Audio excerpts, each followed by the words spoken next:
और आइए आपको सीधे लिए चलते हैं। कांग्रेस अधिवेशन में राहुल गांधी समापन भाषण दे रहे हैं।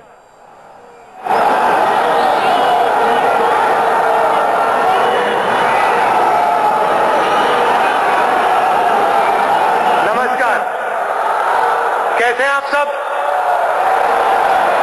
सुनाई नहीं दिया? कैसे हैं आप? मनमोहन सिंह जी, मूड अच्छा है? अच्छा है। मनमोहन सिंह जी, श्रीमती सोनिया गांधी जी, मोतीलाल वोरा जी, गुलाम नबी आजाद जी, मल्लिकार्जुन खड़गे जी, पीसी चाको जी, अजय माकन जी, स्टीयरिंग कमेटी के हमारे सब मेंबर्स, विदेश से जो फॉरेन डेलीगेट्स आए हैं, AICC members, PCC delegates, frontal organisation के हमारे सब कार्यकर्ता, पार्टी के कार्यकर्ता, मीडिया से हमारे जो दोस्त आए हैं, आप सबका यहां दिल से बहुत बहुत स्वागत। नमस्कार।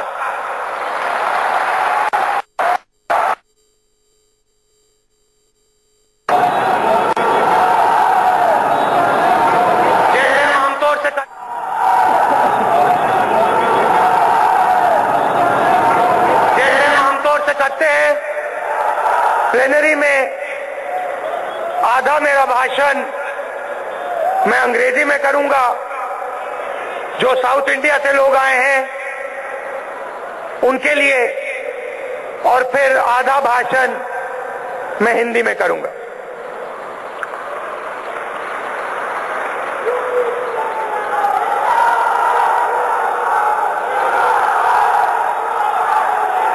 Thousands of years ago, there was a great battle, a huge battle on the field of Kurukshetra. The Kauravas were powerful, extremely well organized, and arrogant. They had money and numbers on their side.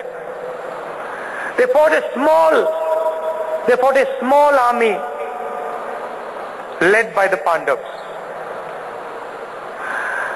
The Kauravas were drunk with power and believed they were the greatest. The Pandavas were humble. They didn't speak much. They spoke softly. There were 5 brothers who had recently lost everything. But unlike the Kauravas, they fought for the truth. Like the Kauravas, the BJP and the RSS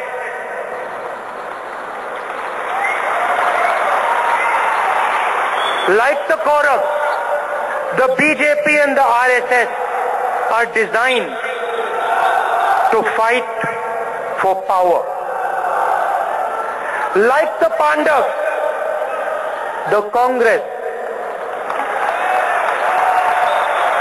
is designed to fight for the truth. The people of this country will accept a lying BJP leadership drunk with power, because they know that is what the BJP is designed for. They will accept a man accused of murder as the president of the BJP. But the people will never accept the same in the Congress party.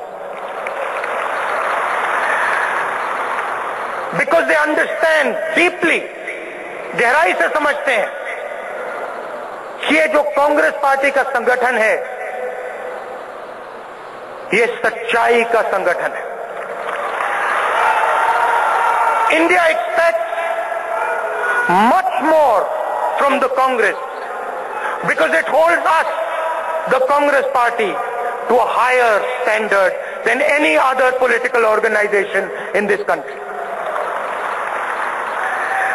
India will never let us behave like the BJP or the RSS. It will never let us lie. It will never let us hate. It will punish us if we do nothing but make a grab for power. The BJP is the voice of an organization.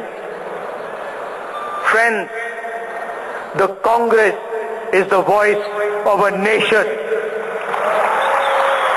BJP एक संगठन की आवाज है, कांग्रेस एक देश की आवाज है।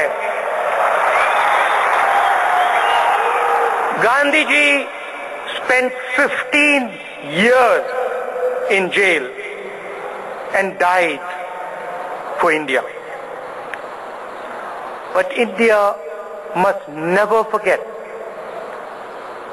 that when our leader was sleeping on the floor in a British jail,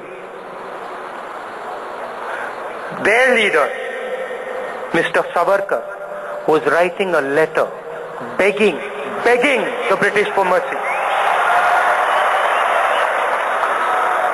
Millions of Congress workers have given their lives and struggled for this country. 15,000 of our workers died in Punjab alone. Jharkhand ji will attest to that. Every single state in this country has a list of our workers who have died for this country. There is not a single state in this country where that list does not exist. The soil of this nation is stained with the blood of our men and women. But in the last few years of our last government, I don't say this with happiness, but in the last few years of our last government, we did not stand up to the expectations of the people of our country. And the people of our country were let down. They felt let down by us. The Mahabharata was a battle for India's future. The question being asked on the blood-stained fields of Kurukshetra was whether India would live a lie or face the truth. And this, my friends, is exactly the same question that is being asked thousands of years later today. Will India live a lie, or will India have the courage to face the truth? Today, the corrupt and powerful completely control the conversation in our country. All one hears is we are the fastest growing economy in the world. जहां भी आप जाएंगे, हमारे media के मित्र कहते हैं हिंदुस्तान सबसे तेजी से आगे जा रहा है. But go anywhere, any of the cities, and ask our youngsters, ask them, what do you do? और मैंने ये सवाल पूछा है, लाखों युवाओं से पूछा है, क्या करते हो? And the answer you will get, the youngster will look down and he will say, nothing. मैं कुछ नहीं करता हूं। एक तरफ फास्टेस्ट ग्रोइंग इकोनॉमी और दूसरी तरफ करोड़ों युवाओं के पास रोजगार नहीं है। यह हिंदुस्तान की सच्चाई है। Go to any market and look at all the fancy products. Turn them around. Turn them around and behind you will read, made in China, made in China, made in China. China is everywhere. It's in our shops, it's in Doklam, in Nepal, in the Maldives, in Burma, in Pakistan, in Sri Lanka. If you're rich, you can make billions selling Chinese products to our hardworking people. You can steal 33,000 crore rupees from the banks and the BJP government will protect you.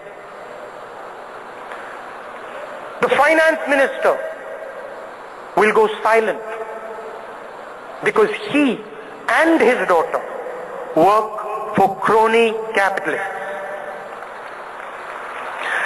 If you're from the middle class, you can spend your entire life trying to buy these products. And if you're poor, your only choice is to be a contract laborer, a farmer, or an unemployed youngster. You are then destined to live in a new phenomena. You're destined to live in Modi's Maya.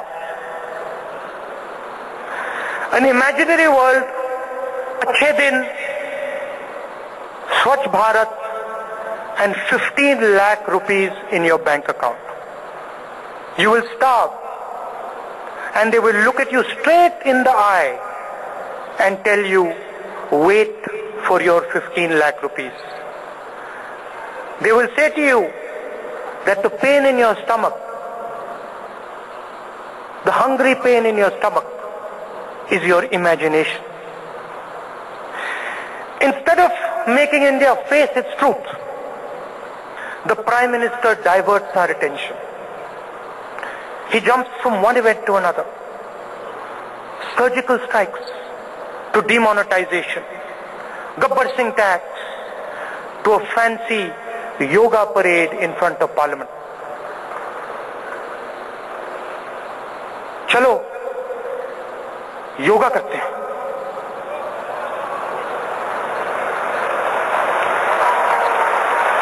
रोजगार नहीं है, किसान मर रहे हैं, चलो India gate के सामने योगा करते हैं। When it's important for the PM to speak, he goes silent. And then he stops us, the rest of the country, from speaking. But we do not work for the rich and powerful. We in the Congress are the servants of the people.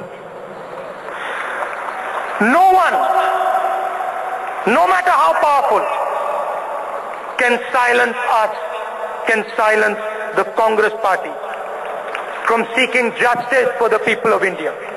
No one can silence us from speaking the truth.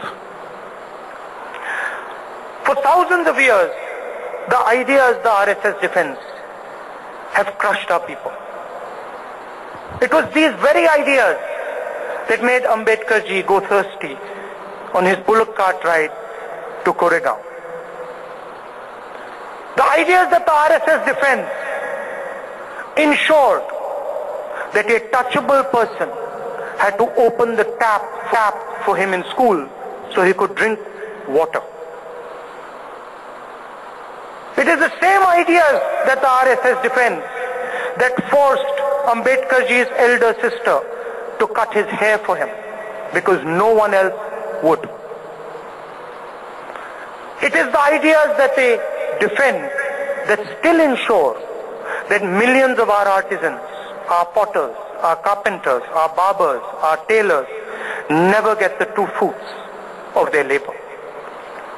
The same ideas were in the minds of those criminals who taped and WhatsApped themselves beating those young Dalit boys in Una. The radicals keep telling us, the Indian people, that we don't understand. When we ask questions, when we demand answers, they tell us, be quiet, you don't understand. They tell the tribal, the jungle is not yours, because we know better what to do with it. They tell the millions of Muslims who never went to Pakistan and supported our great nation, you don't belong here. They tell the Tamils, change your beautiful language. They tell the people from the northeast, we don't like what you eat. They tell women, dress properly or we'll thrash you. They told Gauri Lankesh and Kalburgi, question us and you will die. They tell our honest businessmen to shut up and allow corrupt officers to extort their hard-earned money. They tell our farmers to work for nothing. Meanwhile, Nirav Modi, who carried out India's biggest theft, has the same name as our Prime Minister.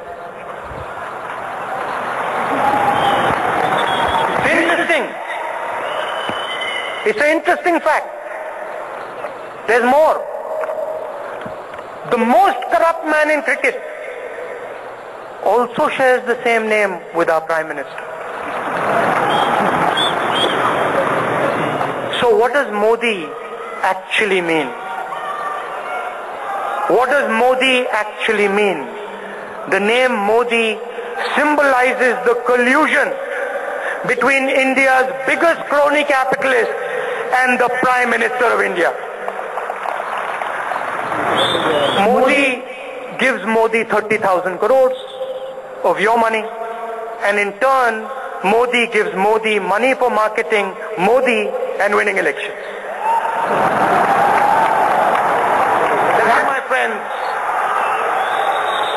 That, my friends, is what is going on. Now a little bit in Hindi. अब थोड़ा सा मैं हिंदी में बोलता हूं.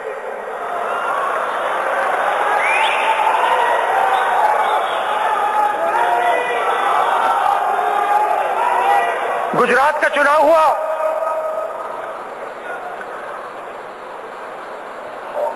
और वहां काफी लोगों ने कहा कि मैं मंदिर में जाता हूं. अजीब सी बात है, क्योंकि मैं सालों से गुजरात के चुनाव से बहुत पहले से दौरों पे मंदिर में जाता हूं. और मैं सिर्फ मंदिर में नहीं जाता हूं, मैं मस्जिद में, गुरुद्वारे में, चर्च में मैं जाता हूं. मगर राजनीति में जब भी कोई मुझे बुलाता है मैं जाता हूं. राजनीति में सीखने को मिलता है. 10 साल पहले, 15 साल पहले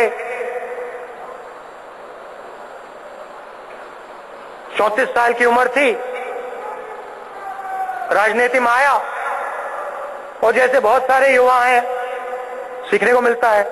सिंधिया जी बैठे हैं, पायलट जी बैठे हैं, कमलनाथ जी बैठे हैं, जो यूथ कांग्रेस में बहुत एक्सपीरियंस है.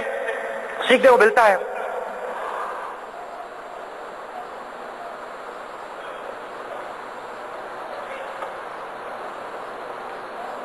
दो मंदिरों की मैं आपको कहानी बताना चाहता हूं, इजाजत है?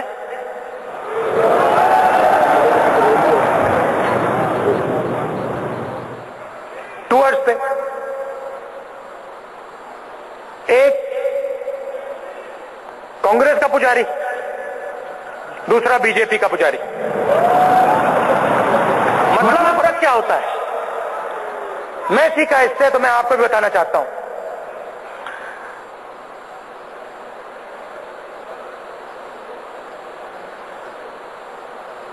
पहला मंदिर,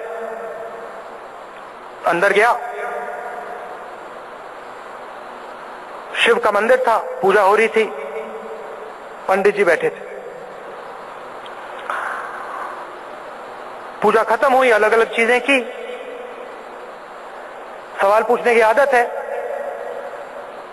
तो मैंने पंडित जी से पूछा, करण सिंह जी से भी बहुत पूछता हूं। पंडित जी से मैंने पूछा, गुरुजी ये आप बताइए आपने किया क्या? आपने दूध डाला, पानी डाला, मंत्र पढ़े, आपने किया क्या?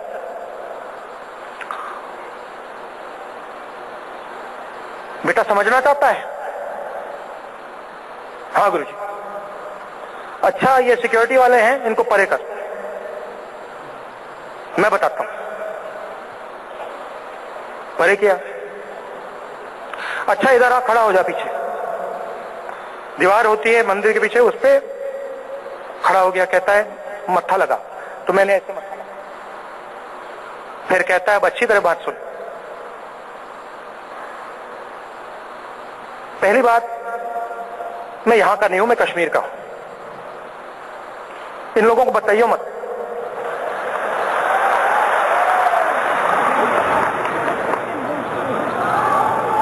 अब सुन, तू भगवान ढूंढ रहा है ना, तुझे भगवान कहीं भी मिल जाएगा। जहां तू देखेगा तुझे दिखेगा। मंदिर में ढूंढना है, मंदिर में मिलेगा, चर्च में मिलेगा, मस्जिद में मिलेगा, गुरुद्वारे में मिलेगा, पेड़ों में मिलेगा, आसमान में मिलेगा। जहां तू देखेगा तुझे मंदिर, तुझे भगवान दिखेगा। ये जो हमने किया, ये हम करते हैं, ये हमें करने दे।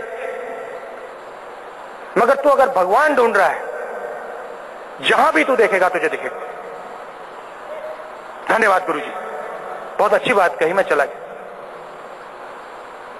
उसी के बाद बिल्कुल वैसी सिचुएशन, दूसरा मंदिर शिव का मंदिर, वही पूजा, वही सवाल, गुरुजी ये आपने क्या किया? बेटा ये मत पूछो। गुरुजी आपने दूध डाला, पानी डाला, इसका मतलब क्या है? बेटा ये मत पूछ। मैं अड़ गया, फिर से पूछा। बाहर निकल गए थे। पंडित जी कहते हैं देखो बेटा, मैंने पूजा कर दी है तेरे लिए, अब तुम प्रधानमंत्री बनने जा रहे हो। तो कहानी खत्म नहीं हुई। अब तुम प्रधानमंत्री बनने जा रहे हो। वो छत देख रहे हो? हां जी गुरुजी। क्या है छत पे? सीमेंट है गुरुजी। ऐसे करना, जब तुम प्रधानमंत्री बन जाओगे उस छत पे सोना लगा देना।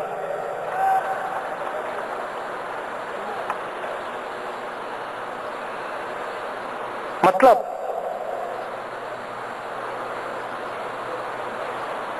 एक व्यक्ति सच्चाई कहता है, हमारा भगवान मंदिर में है, हमारा भगवान पूरी दुनिया में है, मस्जिद में है, चर्च में है, गुरुद्वारे में है, सब जगह है। और हम सच्चाई के सिपाही हैं। बीजेपी की राजनीति में बीजेपी का जो धर्म है वो सिर्फ सत्ता को छीनने के लिए है। हम लड़ते हैं, हम खड़े होते हैं, जनता के लिए खड़े होते हैं। मैंने अंग्रेजी के भाषण में बोला, हमारे लोगों ने अपना खून दिया है और हम नफरत नहीं करते हैं, हम गुस्सा नहीं करते हैं। आप हमें मारो, पीटो, हम आपसे नफरत नहीं करेंगे, कर नहीं सकते हैं, हमें मालूम ही नहीं। मगर इस भाषण में आपको और देश को एक बात बताना चाहता हूं। बड़ी बड़ी बातें होती हैं, मगर देश कठिनाई में है। मैं हर प्रदेश में जाता हूं, किसान कहते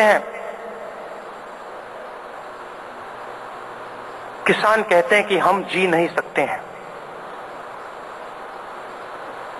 खेती में से पैसा बनता ही नहीं है। आत्महत्या करनी पड़ती है। दूसरी तरफ करोड़ों युवा बेरोजगार, रास्ता नहीं दिख रहा है, समझ नहीं आ रही है क्या करना है। 4 साल पहले नरेंद्र मोदी जी पे इन लोगों ने भरोसा किया था। मैंने योगा का मजाक उड़ाया, मगर वो सच्चाई है। जो भरोसा उन्होंने मोदी जी पे किया वो टूट गया है, पूरी तरह टूट गया, खत्म हो गया है। और देश का युवा सवाल पूछ रहा है कि रोजगार की जो समस्या है, और ये सबसे बड़ी समस्या है, पहले नंबर पे रोजगार, दूसरे नंबर पे किसान। देश का युवा पूछ रहा है कि रोजगार की समस्या को कैसे हल किया जाएगा। और एक ही संगठन है, इस पूरे देश में एक ही संगठन है, मैं बता रहा हूं आपको, ये हाथ वाला संगठन, ये हिंदुस्तान की शक्ति का संगठन, जो युवाओं को इस देश में रोजगार दे सकता है। और कोई संगठन है ही नहीं। मगर उस काम को पूरा करने के लिए इस संगठन को बदलना पड़ेगा। और शायद आप में से कुछ लोगों को यह बात अच्छी ना लगे, मगर मुझे ये कहनी पड़ेगी, इस संगठन को बदलना पड़ेगा। कैसे बदलना पड़ेगा मैं बताता हूं। वो जो पीछे हमारे कार्यकर्ता बैठे हैं, उनमें ऊर्जा है, शक्ति है, देश को बदलने की शक्ति है।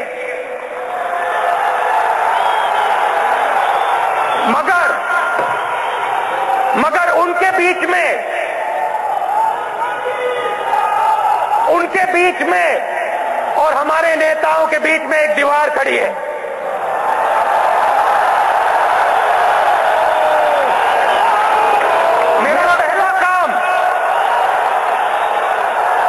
मेरा पहला काम उस दीवार को तोड़ने का होगा।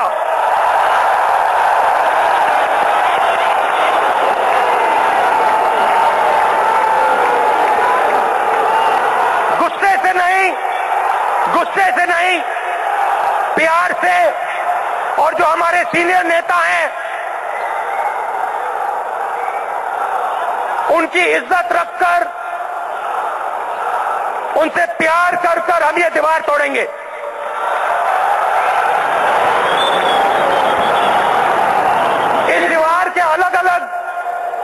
मैनिफेस्टेशन होते हैं, अलग अलग रूप होते हैं। एक रूप होता है इस दीवार के अलग अलग मैनिफेस्टेशन होते हैं, अलग अलग रूप होते हैं। एक रूप होता है पैराशूट से ऊपर से टिकट लेकर कोई व्यक्ति गिरता है।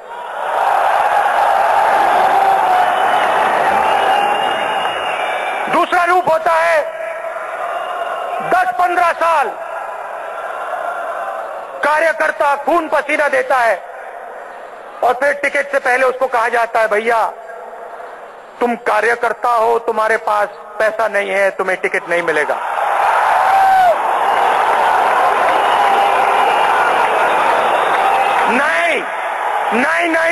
नहीं, तुम कार्यकर्ता हो, तुम्हारे दिल में कांग्रेस पार्टी की विचारधारा है, तुम्हें टिकट मिलेगा।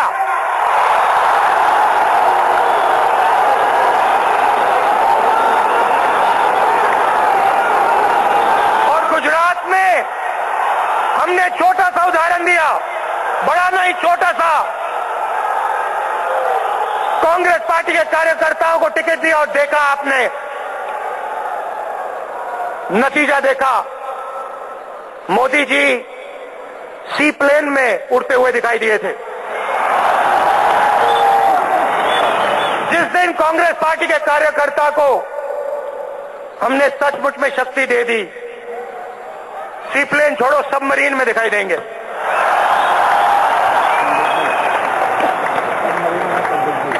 दूसरी दीवार, और शायद ये और भी बड़ी दीवार है,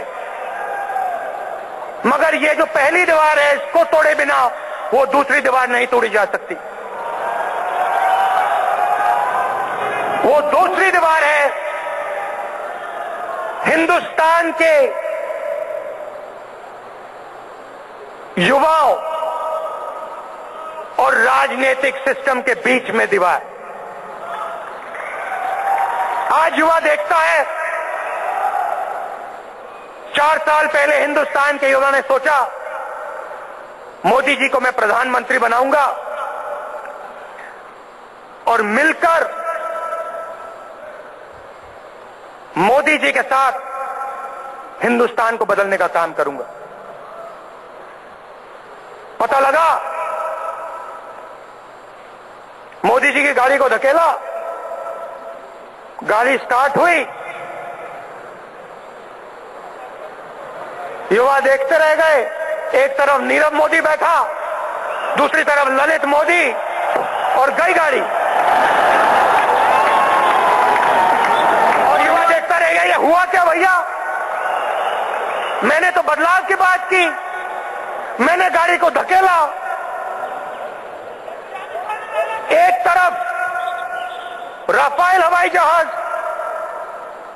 दूसरी तरफ अमित शाह जी का पुत्र।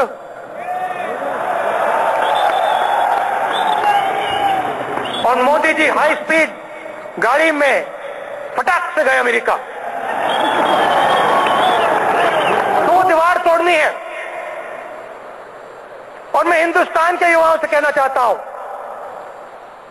आप ये स्टेज देखो,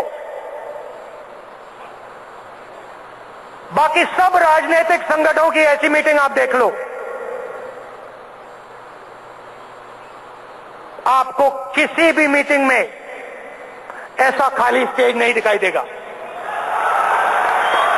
हिंदुस्तान के युवाओं जो कांग्रेस पार्टी में हैं और बाहर हैं, ये स्टेज आपके लिए मैंने खाली किया है।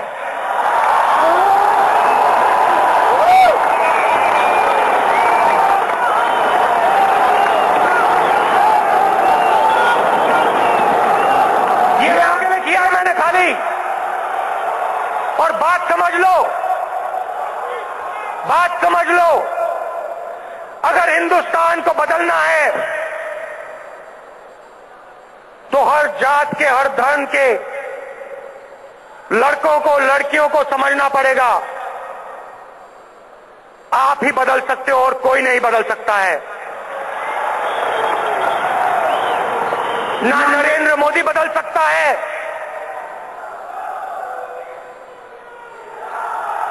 आपके बिना, आपकी शक्ति के बिना इस देश को बदला नहीं जा सकता है, सीधी सी बात है। और इसलिए मैंने ये स्टेज आपके लिए खाली किया है। और इसके बाद, और सुनिए, इसके बाद जो भी टैलेंटेड लोग हैं, जो हिंदुस्तान के विजन को मानते हैं, समझते हैं, जिनके दिल के अंदर हिंदुस्तान की आग जलती है, करोड़ों लोग हैं, हिंदुस्तान में है, अमेरिका में है, अलग अलग देशों में है। मैं आपको कहना चाहता हूं, इस स्टेज को आपसे मैं भरूंगा, आपको लेकर घसीट घसीट कर यहां लाऊंगा। जो टैलेंटेड लड़के हैं, लड़कियां हैं इस देश में, जैसे 70-80 साल पहले आप कांग्रेस पार्टी को देखते, महात्मा गांधी, जवाहरलाल नेहरू, सरदार पटेल, आजाद, जगजीवन राम, लिस्ट थी। और इनमें से कोई भी व्यक्ति इस देश को चला सकता था। वही मेरा सपना है। जैसे उन दिनों कांग्रेस पार्टी हुआ करती थी, वैसी कांग्रेस पार्टी मैं देखना चाहता हूं।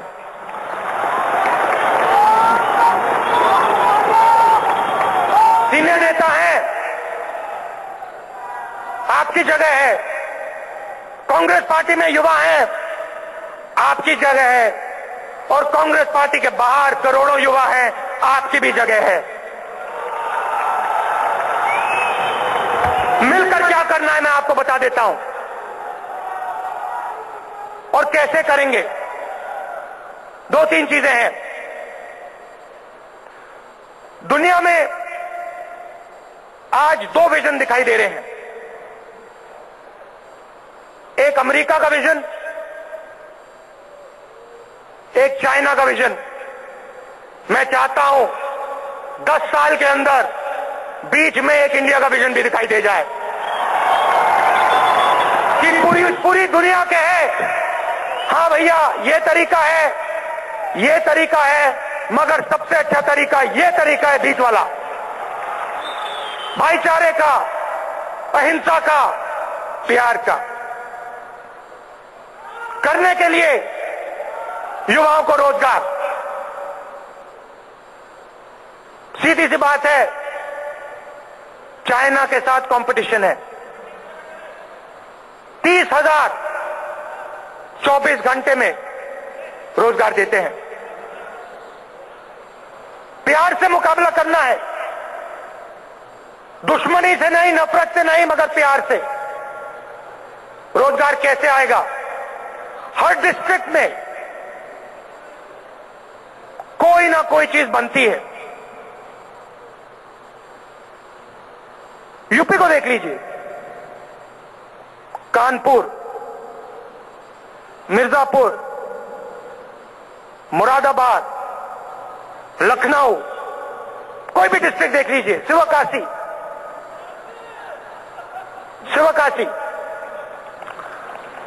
स्किल की हिंदुस्तान में कोई कमी नहीं है। इंटेलिजेंस की हिंदुस्तान में कोई कमी नहीं है। ऊर्जा की हिंदुस्तान में कोई कमी नहीं है। कमी एक है, जिसके पास स्किल्स हैं, जिसके पास ऊर्जा है, उसके पास बैंक लोन नहीं है, उसके पास टेक्नोलॉजी नहीं है। तो जो हमारा स्किल्स का ढांचा है, हर डिस्ट्रिक्ट में हम उसको बैंक के पैसे से और टेक्नोलॉजी से जोड़ने का काम करेंगे। दूसरी बात, आज किसान अनाज उगाता है, सब्जी उगाता है, ज्यादा से ज्यादा खराब हो जाता है। यूपी के सड़कों पे आलू दिखाई देते हैं, किसान फेंक देते हैं, इसको हम बेच नहीं सकते। पूरे देश में कांग्रेस पार्टी फूड पार्क्स का नेटवर्क लगाएगी, बिछाएगी, फैलाएगी। हर डिस्ट्रिक्ट में किसान अपना अनाज, अपनी सब्जी, अपना फल डायरेक्टली सीधा फूड प्रोसेसिंग फैक्ट्री में जाके बेचेगा। और एक और आश्वासन मैं हिंदुस्तान के किसान को देना चाहता हूं यहां से,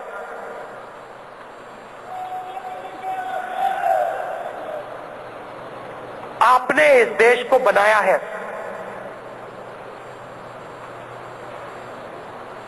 टेक्नोलॉजी से पहले बड़े बड़े उद्योगों से पहले आपके खून पसीने ने इस देश को बनाया है। और ये देश उस बात को कभी नहीं भूलने वाला है। हमारी सरकार आएगी, हम आपकी रक्षा करेंगे, दिल से आपकी रक्षा करेंगे। और जैसे हमने 70,000 करोड़ रुपए का कर्जा माफ किया था, वैसे ही हम आपकी जरूरत पड़ने पे मदद करेंगे।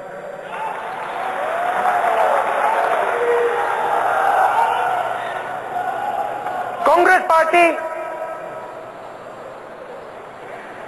सबकी पार्टी है, और अगर रोजगार की जरूरत है और किसानों को रक्षा की जरूरत है, तो तीसरा सबसे बड़ा काम शिक्षा का है। आज व्यापम स्कैम को पूरे हिंदुस्तान में फैलाया जा रहा है। दिल्ली में युवा धरना दे रहे हैं,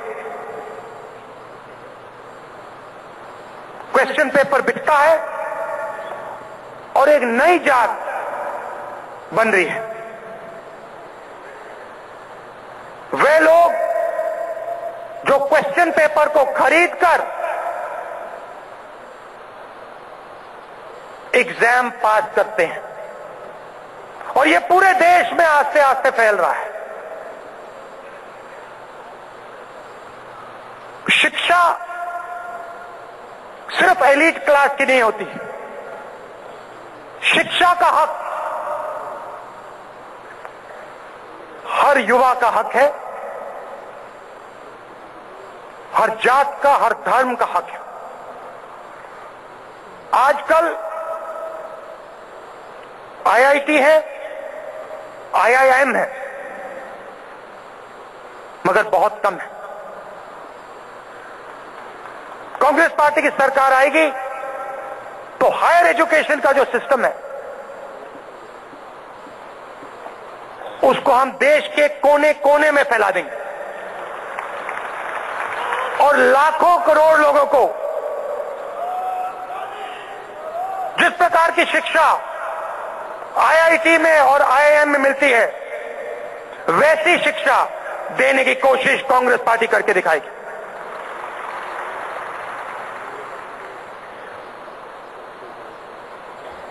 पूरे देश में बीजेपी ने डर फैला रखा है। प्रेस के लोग डरते हैं, और पहली बार हमने देखा 70 साल में यह कभी पहले देखने को नहीं मिला। हिंदुस्तान की जनता न्याय लेने कोर्ट में जाती है। पहली बार हमने देखा सुप्रीम कोर्ट के 4 जज न्याय लेने जनता की ओर दौड़ रहे हैं। ये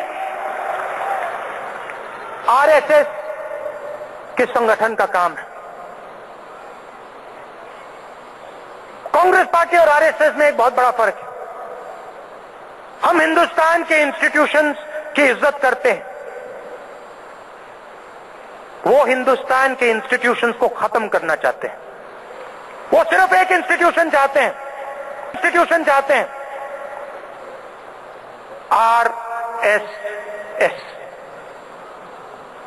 और वो चाहते हैं कि हिंदुस्तान के सब इंस्टीट्यूशन आरएसएस के नीचे काम करें, चाहे वो जुडिशरी हो, चाहे वो पार्लियामेंट हो, पुलिस हो, कोई भी इंस्टीट्यूशन हो। और सच्ची लड़ाई ये लड़ाई, हम हमारे इंस्टीट्यूशंस की रक्षा करेंगे। हम पीछे नहीं हटेंगे। प्रेस वाले हमारे बारे में भी, कांग्रेस पार्टी के बारे में भी खराब लिखते हैं, कभी कभी गलत भी लिखते हैं, मगर मैं स्टेज से आपको आश्वासन देना चाहता हूं, हम आपकी रक्षा करेंगे। आप जितना भी खराब लिखना चाहते हो हमारे बारे में लिखो, मगर कांग्रेस पार्टी का ये जो हाथ है ये आपकी रक्षा करेगा। जब आरएसएस आपको मारेगी, दबाएगी, काटेगी, ये हाथ आपकी रक्षा करेगा, ये लोग आपकी रक्षा करेंगे।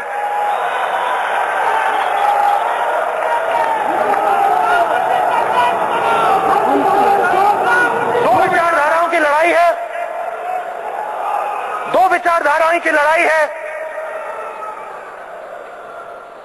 और हमारी विचारधारा चुनाव में जीतने जा रही है। आपने देखा होगा एक के बाद एक बीजेपी चुनाव हार रही। मोदी जी के चेहरे में चेंज देखा होगा आपने, थोड़ा सा सूट गायब हो गया, अब सूट नहीं पहनते और सोच रहे हैं कि शायद गुजरात में निकल गए, शायद 2019 में नहीं निकल पाएंगे, फंस जाएंगे। तो कांग्रेस पार्टी को लड़ना है बिना डरे, किसी से नहीं डरना आपको। गांधी जी का संगठन है, शेरों का संगठन है ये।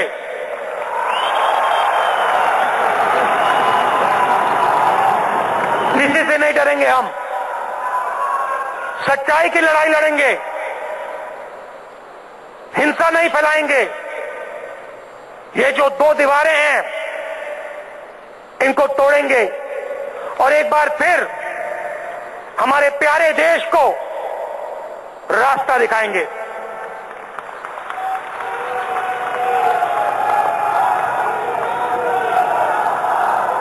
आपने, जैसे मैंने कहा, 15 साल से मैं राजनीति में हूं, आसान नहीं है।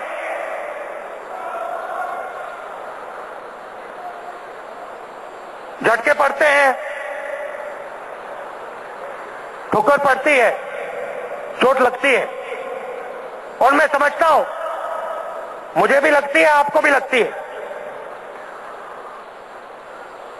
मगर इससे हम सीखते हैं, समझते हैं, और जब हमें ठोकरें लगती है, दर्द होता है, चोट लगती है, तो जो हिंदुस्तान की आत्मा है, हिंदुस्तान की जो आवाज है, उसके हम पास जाते हैं, जाना पड़ता है। तो आस्ते आस्ते राजनीति ही हमें सिखाती है। गलतियां भी होती हैं, सब करते हैं, मैं करता हूं, आप करते हैं, मगर आरएसएस और बीजेपी में हम में एक फर्क है। हम मान लेते हैं, हम कहते हैं हां हमने गलती की, फिर से नहीं करेंगे। वो मानते नहीं हैं, वो सुनते नहीं। डिमोनेटाइजेशन करेंगे, पूरी दुनिया कह दे गलती की, मोदी जी आंसू बह देंगे, मगर ये नहीं मानेंगे कि गलती की। मैं आपको बताता हूं, मनमोहन सिंह जी बैठे हैं, हमारे सीनियर नेता बैठे हैं, एंटनी जी बैठे हैं। अगर ऐसी गलती, कांग्रेस पार्टी ऐसी गलती कभी नहीं करेगी, मगर गलती ऐसी की होती तो 1 मिनट में हमारे सब नेता कहते हैं हां हमने गलती की, अब इसको ठीक करते हैं। 1 मिनट में करोड़ों लोगों को चोट मारी, मगर ये नहीं कह सकते कि भैया हमने गलती की। गब्बर सिंह टैक्स लागू कर दिया, लाखों लोग बेरोजगार हो गए। कुछ ही दिन पहले प्रेस में आया कि हिंदुस्तान का जीएसटी सबसे ऊंचा है दुनिया में। सिर्फ 3 देश हैं, पाकिस्तान, सूडान और हिंदुस्तान। इंप्लीमेंटेशन बर्बाद कर दिया, मगर मोदी जी एक बार भी ये नहीं कह सकते हैं कि हां छोटी सी गलती हो गई। आगे भी कांग्रेस पार्टी बहुत बड़े काम करेगी, अच्छे काम करेगी, देश को आगे ले जाएगी, मगर हम इंसान हैं, हमसे गलती होती है। वो सोचते हैं कि वो इंसान नहीं है, कुछ और है।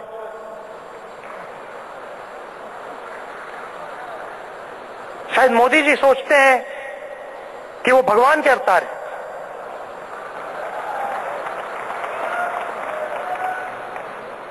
तो अब आप सब मिलकर एक साथ खड़े होकर झगड़ा करना है चुनाव के बाद, प्लीज। थोड़ा सा होता है, मगर अब अगले 6-7 महीने के लिए थोड़ी कड़ी डिसिप्लिन चलेगी, थोड़े झटके लगेंगे।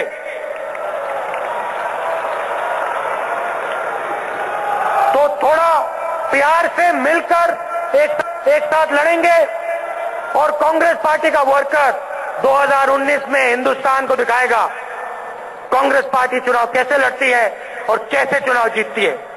आप सबका दिल से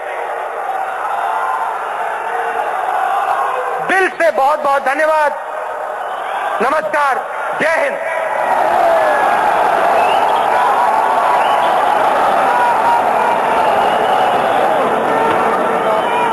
तो हम गलतियों को मानकर सुधारते हैं, बीजेपी गलतियां स्वीकार नहीं करती, आरएसएस गलतियां नहीं मानती, कांग्रेस शेरों का संगठन है।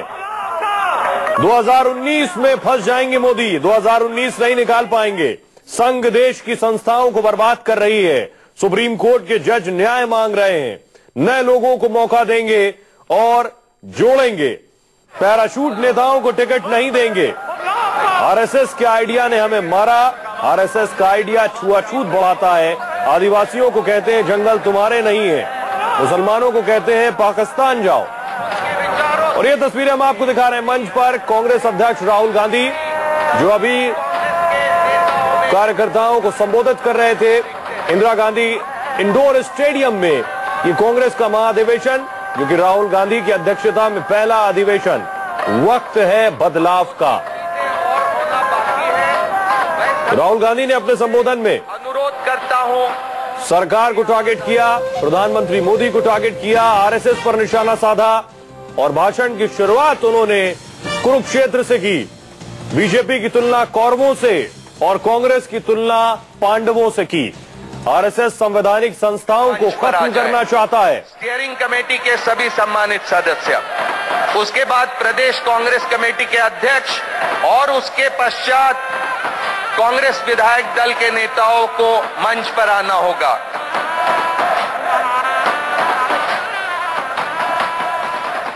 तो राहुल गांधी का भाषण खत्म हो गया है और इस भाषण के साथ ही महाअधिवेशन भी समाप्त हो गया है। उनका समापन भाषण था और जो भाषण की प्रमुख बातें वो हम आपको बता रहे हैं। आरएसएस संवैधानिक संस्थाओं को खत्म और बर्बाद करना चाहता है। आरएसएस चाहता है हर संस्था उसके नीचे काम करे। इस सरकार में जज जनता से इंसाफ मांग रहे हैं।